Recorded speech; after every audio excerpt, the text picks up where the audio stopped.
شہادت کا مرتبہ کیسے ملتا؟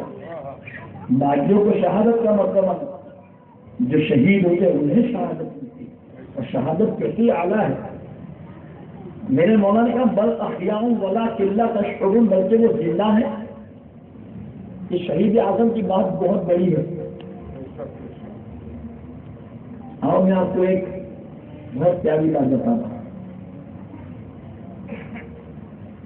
ملک شام میں 3 بھائی رہا کرتے اور ان کا جذبہ شہادت کا بہت اونچا تھا۔ تینوں بھائی اپنے دل میں شہادت کا جذبہ لیے رہتے تھے۔ جب آپ کو یہ موقع میسر ہوا،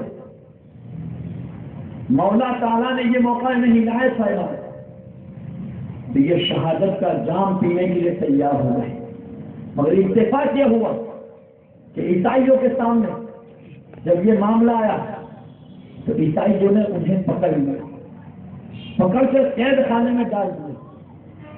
قید خانے میں ڈالنے کے بعد عیسائی بادشاہ جو تھا اس نے ان تینوں بھائیوں کو بلایا۔ بلانے کے بعد کہا سنو، تم ہمارا عیسائی دھرم، ہمارے عیسائی دھرم کو اپنا لو، ہمارے عیسائی دھرم کو مان لو، ہم تمہارا نکاح ہماری یہاں کی سب سے خوبصورت لڑکی سے کرا دیں گے، تمہیں انعام سے اکرام سے نوازا جائے گا، تمہیں دولت اور شہرت دی جائے گی، تم چاہو گے وہ معاملہ تمہارے ساتھ کیا جائے گا۔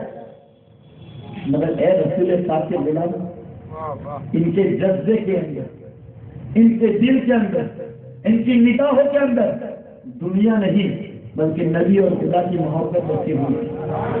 دنیا ہوتی تو بدل جاتے، دنیا کی طلب ہوتی تو بدل جاتے، دنیا کی چاہت ہوتی تو بدل جاتے۔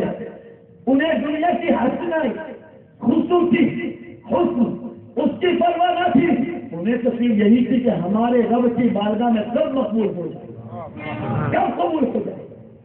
تو تینوں بھائیوں نے کہا ہمیں تمہارے دھرم کو نہیں اپنانا، ہمارا دھرم اسلام سب سے بیسٹ ہے، ہمارا مذہب سب سے اعلیٰ، ہمارا مذہب سب سے اونچا، اور ہمارا رب جس پیارے مذہب کی شان میں خود میرا رب قرآن میں کہتا ہے ان الدین عند اللہ الاسلام، سب سے پیارا مذہب اگر کوئی مذہب ہے وہ مذہب اسلام ہے، سب سے پیارا کوئی دھرم ہے وہ دھرم اسلام ہے، سب سے اونچا کوئی دھرم ہے وہ دھرم اسلام ہے۔ اب رسول پاک کے وہ مجاہدین ہیں، وہ عاشق رسول ہیں، ان کے دل میں عشق رسول ہے، ان کے دل میں اسلام کی چاہت ہے، ان کے دلوں میں اسلام کی محبت ہے، ان کی رگوں میں اسلام کا عشق بسا ہوا ہے۔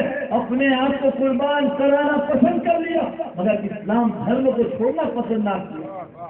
وہ ایسا منظر عیسائی بادشاہ نے اعلان کر دیا اگر یہ ہمارا دھرم نہ اپنائے تو ان دونوں کو تینوں کو شہید کر دیں، مار ڈالو، قتل کر ڈالو، مگر ترتیب الگ۔ اللہ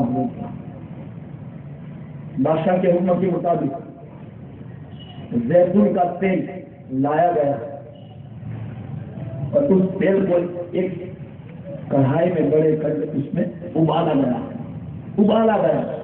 اب تینوں بھائیوں کو وہاں کھڑا کر دیا۔ کھڑا کرنے کے بعد کہا بولو ابھی بھی اسلام عیسائی دھرم اپناؤ گے، اسلام چھوڑو گے کہ نہیں؟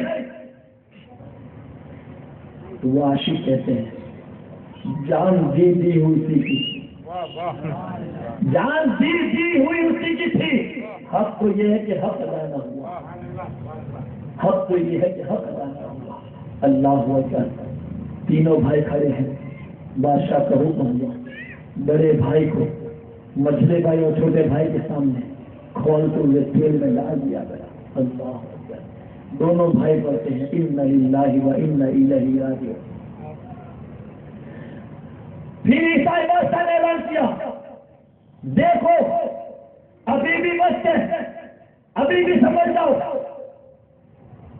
ابھی تمہارے پاس ٹائم ہے، اسلام چھوڑ دو، عیسائیت کو اپنا لو، اسلام چھوڑو گے تمہاری جان بخش ہو جائے گی، اسلام چھوڑو گے تمہیں انعام دیا جائے گا، اسلام چھوڑو گے تمہیں عزت دی جائے گی، اسلام چھوڑو گے تمہاری شہرت بڑھ جائے گی۔ مگر وہ عاشق رسول ہے، اسلام کے سچے سپاہی ہیں، کہتے ہیں اگر اسلام چھوڑنا ہوتا تو پہلے چھوڑ دیتے، اب تو ہمارے ایمان میں اتنی مضبوطی آ گئی ہے، جان دے دیں گے اسلام نہیں چھوڑیں گے، مر جائیں گے اسلام کا دامن نہیں چھوڑیں گے۔ جب یہ بھائی نے کہا، جیسے ہی کہا عیسائیوں نے اسے بھی، مجرے بھائی کو بھی اس گدے اس کڑائی میں ڈال دیا، خورشوں میں تیل میں ڈال دیا، اور چھوٹا بھائی ہے وہ بھی رونے لگے ہیں، وہ بھی دیکھتے ہیں، بھائی کو ڈالا۔ آپ نے پڑھا ان للہ و انا الیہ راجعون، اللہ اللہ، ایسا ماحول ہوگا، اندازہ لگاؤ اے میرے آقا کے غلاموں، اگر تمہارے سامنے اگر کوئی بڑی طاقت والا کھڑا ہے اور کہا جائے اور شریعت مصطفیٰ ہے، ایک بات یاد رکھنا، قانون مصطفیٰ ہے، اگر تمہاری جان پہ آ جائے تو ناجائز کام، حرام کام شریعت میں جتنی ممانعت ہے وہ بھی وقتی طور پہ جائز ہو جاتا ہے۔ جان تمہیں پکا ارادہ کہ یہ کام نہ کرو تو جان جائے گی، تو شریعت سے جان بچانا فرض ہے نا۔ مگر دیکھو یہ اسلام ہے، تو دنیا دیکھے وہ جان بچائے، جو خدا کی رضا کا ہے وہ جان نہیں بلکہ نبی کی محبت ہے۔